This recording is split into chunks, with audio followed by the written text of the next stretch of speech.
Now that Washington had refused to widen the ground war, General Westmoreland was forced to carry on trying to win in the same way as before. His forces would continue to mount relentless offensives meant to cause the guerrillas such losses they would have to give up.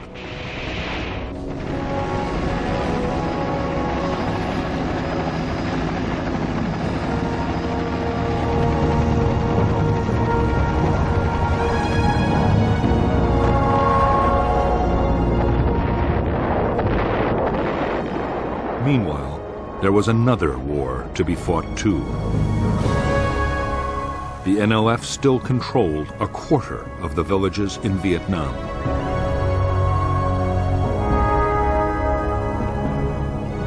Attempts by the South Vietnamese government to get back control of the rural areas had been going on for years.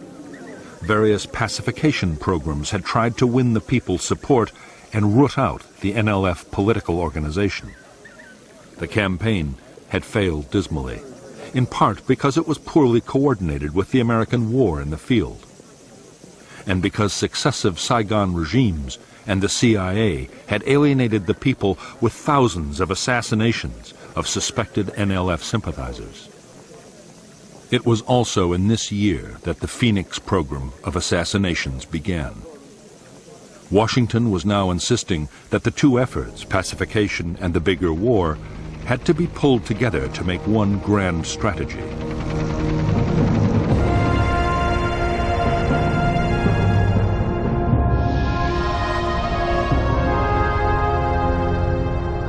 American military planners had always seen the main force Viet Cong in the interior of South Vietnam as the biggest danger.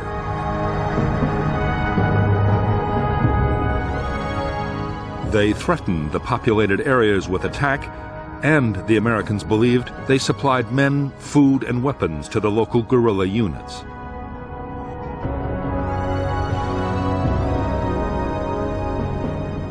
In the new plan, the American role would still be to keep main force Viet Cong away from the populated areas.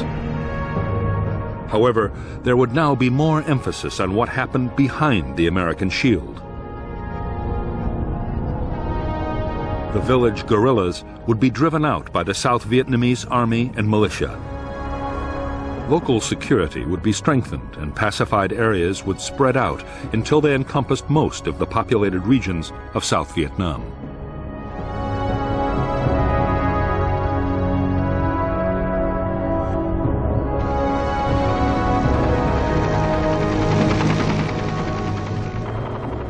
American strategists were convinced that if the U.S. military effort and the government's pacification program could be made to work together, they could win the war against the Viet Cong.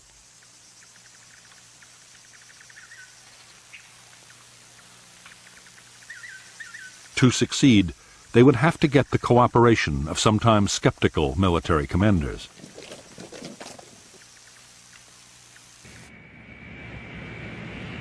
They would also have to do something about the huge number of different American agencies supporting pacification projects.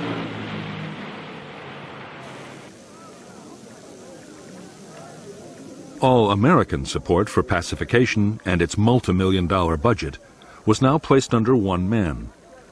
Robert Comer was given the rank of ambassador, equal to a 4-star general, and made Westmoreland's deputy.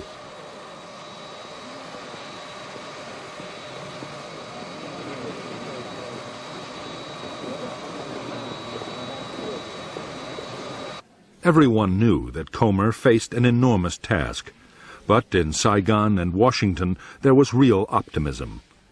It looked like the United States at last had a strategy that could deliver a solid victory in Vietnam.